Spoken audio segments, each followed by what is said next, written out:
Super large touchscreen for BMW 5 Series factory radio upgrade. First, let's remove the air outlet panel. Then unplug the back.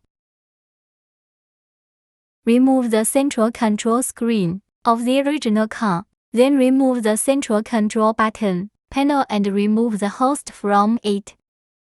We removed the power supply from the original mainframe and connected our new power supply.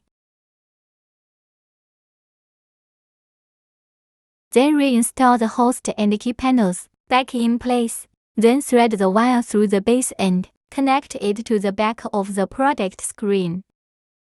Then install the product to its original location. Plug the air conditioning panel back in place.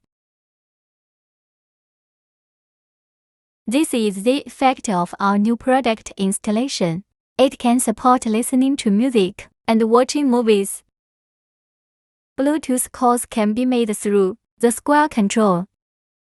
It also supports voice naming navigation maps. It also supports voice naming to do other things.